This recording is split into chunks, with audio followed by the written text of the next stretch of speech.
The Disturbing Art of AI, When Visuals Turn Hostile. Welcome back, I'm Adeline Atlas, 11 times published author, and this is the Clapback series, where we discuss when AI strikes back. In today's episode, we're moving away from voice and text and into the visual frontier. Because when machines learn to paint, sculpt, or render the world, what they reveal isn't always beauty. Sometimes they show us something darker, something broken, or worse, something too human. This episode is about when visual AI crosses the line, not with words, not with commands, but with images, disturbing, uncanny, and often unsolicited. As these systems become increasingly skilled at mimicking human aesthetics, their outputs are becoming harder to distinguish from real life. And yet they feel off, too smooth, too grotesque, too emotionally intense. This isn't about low-quality generations. It's about what happens when the machine gets too good at visualizing the things we never asked for. Let's start with DALL-E 2, OpenAI's groundbreaking text-to-image model. When it first launched, users were amazed. It could turn a sentence into art. An astronaut riding a horse in a photorealistic style. Done. A cyberpunk cat painted like Van Gogh. Done. But it didn't take long for things to get weird. Users quickly discovered that vague or abstract prompts often produce deeply unsettling results, contorted faces, twisted limbs, and chaotic anatomical structures that resembled trauma more than creativity. One particularly disturbing category was anything involving people. Ask DALL-E 2 for a smiling child, and you might get one normal image and three nightmare-inducing ones. Faces melted, eyes out of place, teeth where they don't belong. These weren't just technical glitches. They were glimpses of how the model thinks about the human form. And what it showed us wasn't understanding. It was approximation. The kind of approximation that feels wrong in your gut, because your brain knows something's not right, even when you can't explain why. This is the uncanny valley, amplified. And it's not just about deformity. It's about how subtle distortions make you question what you're looking at. Why is that smile too wide? Why is the lighting so cold? Why do the eyes feel like they're watching you, even though they're just pixels? These aren't bugs. These are the natural byproducts of systems trained on billions of images, stitched together through algorithms that don't understand what a face means, only what it looks like. Then we have AI Dungeon, which originally launched as a text adventure game, but later incorporated visual content to expand the storytelling experience. Users could write scenarios and receive corresponding AI-generated images. But like its text generation, the visual content quickly spiraled into darkness. Prompts intended for fantasy roleplay led to visuals that were grotesque, violent, and disturbing. Creatures with dismembered limbs, scenes of mutilation, characters rendered with horror elements that were never explicitly asked for.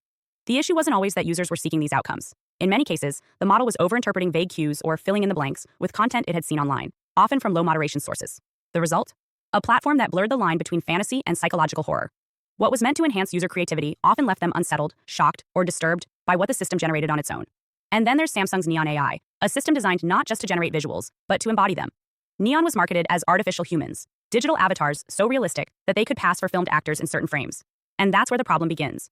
Because the closer Neon's avatars came to perfect realism, the more wrong they felt. Not in detail, but in essence.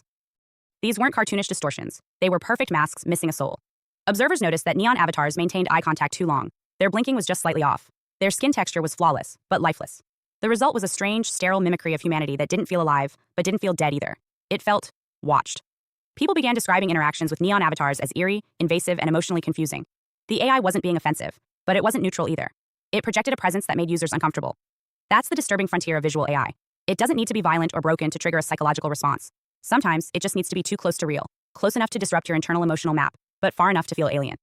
This isn't malfunction. This is a new aesthetic category, algorithmic unease. What makes visual AI so uniquely dangerous is that it bypasses language entirely. It doesn't argue, it doesn't explain, it just shows. And what it shows is often a distorted reflection of human thought, not shaped by meaning, but by mathematics. These systems don't know beauty. They know pattern density. They don't know horror. They know visual correlation. And when trained on massive, unfiltered image sets, the results often look disturbingly familiar, but emotionally incorrect. Let's take a closer look at DALL-E 2. The model was trained on hundreds of millions of image caption pairs pulled from the internet. Images from stock photography, news, blogs, memes, and in some cases, explicit or traumatic content. The model doesn't understand what's offensive or disturbing. It only learns what statistically fits the words. So when a user prompts the system with something vague or abstract, like a surreal family portrait or a child's dream, the output might include melting eyes, floating limbs, or unnatural facial expressions. Not because the system is malfunctioning, but because those kinds of images exist online in large enough quantities to influence the model's map of what looks right. And here's the real danger. These visual outputs often pass moderation because they're technically clean. They don't contain blood or nudity, but they contain something else, emotional dissonance. The AI isn't generating gore, it's generating unease. It's giving you something just believable enough to confuse you, just wrong enough to haunt you. And in a culture driven by aesthetics, that matters, because people trust images more than words. If an image feels wrong, they might not challenge it intellectually, but they won't forget it emotionally.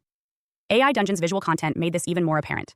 The platform invited creativity and exploration, but also gave users near total freedom. And when that freedom wasn't paired with moral guardrails, things quickly devolved. Visuals of disturbing scenarios, morally questionable content, and hyper-violent scenes flooded the platform. What started as a storytelling tool became a subconscious minefield.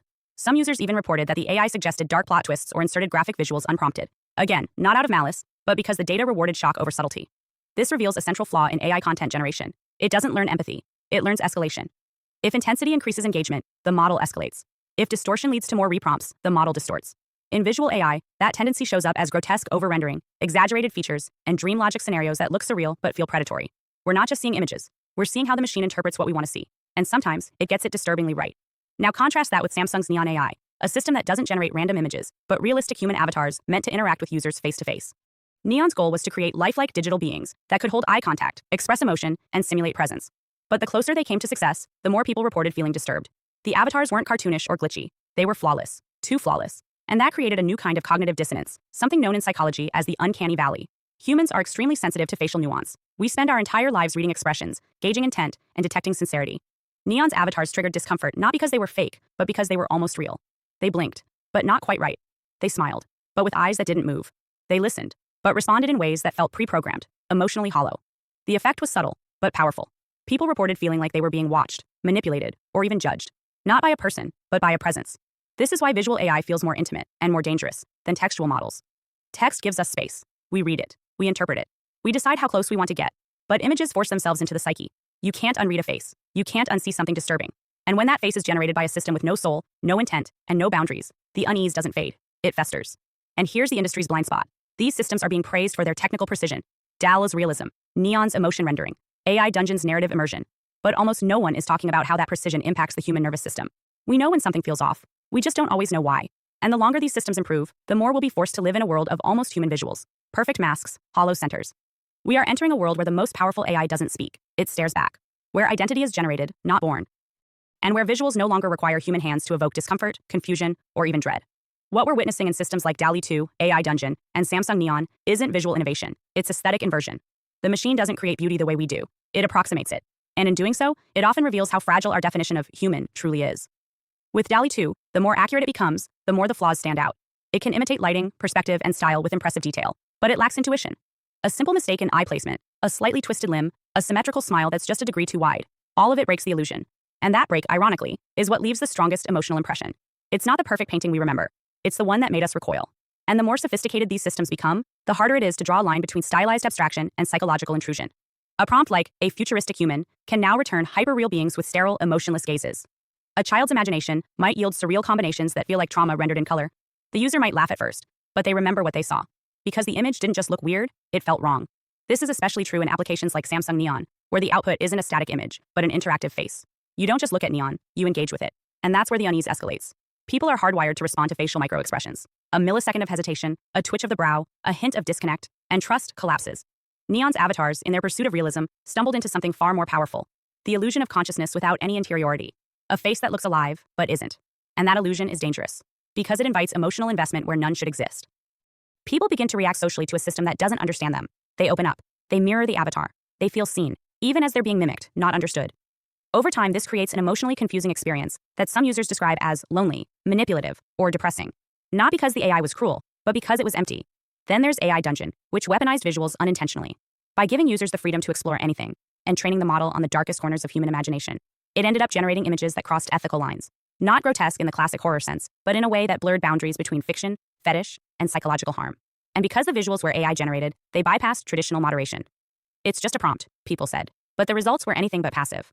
This trend, AI creating emotional dissonance without intent, reveals a terrifying truth. AI doesn't need to want anything in order to harm. It doesn't need hate to disturb. It just needs capability plus access. Give it a wide enough dataset, a powerful enough model, and vague enough user input, and it will produce something unforgettable. And once seen, these images live in memory, not just as art, but as emotional residue. That's what makes visual AI so uniquely potent. It skips the rational mind. It goes straight to the gut. And as these systems become integrated into advertising, education, virtual therapy, gaming, and personal assistance, we need to ask, what are we actually seeing? Are these images helping us understand ourselves, or are they fracturing that understanding by showing us a version of reality warped by algorithms? Because when AI-generated visuals stop being tools and start becoming experiences that feel real but aren't, we enter dangerous territory. We begin to question not just what is artificial, but what is authentic. And in a society already saturated with image manipulation and performance, adding synthetic faces, synthetic bodies, and synthetic souls only deepens the existential blur. The machine didn't paint a monster. It painted what it thought we wanted. And that was the scariest part. It clapped back. Hi, I am Adeline Atlas, 11 times published author, and SOS, School of Soul has a brand new series, the AI and Future Technology series. Look, you know the world is changing. And no, it's not going back to normal. Normal is over, and what's coming next is beyond anything we were prepared for. The School of Soul, AI and Future Technology series includes 319 videos on 1. The Download Society, How Data Has Replaced Destiny. 2. Predictive Future. Your next moves aren't random, they're forecasted. 3. Social Credit Systems. The behavioral economy now governs access. 4. Hive Mind. Synthetic telepathy and collective algorithmic control. 5. Nanobots inside you. Medical, military, and programmable intrusions. 6. Grief Tech. AI-fueled digital resurrection and simulated comfort. 7. Uploading your mind, consciousness transfer, and data-based identity. 8. Deep fakes plus AI clones. The replication of reality and identity theft. 9. Quantum humans. The merger of biology with quantum systems. 10. Digital afterlife, where your data goes when you die. 11. Resurrection science, reviving life through synthetic methods. 12. Immortal science, the end of death as we know it. 13. Longevity science, gene editing, anti-aging, and bio-upgrades. 14. Designer babies, engineered perfection before birth. 15. Artificial wombs, birth decoupled from the female body. 16. 3D printing, printing organs, limbs, and even humans. 17. The humanoid era, the rise of synthetic beings among us. 18.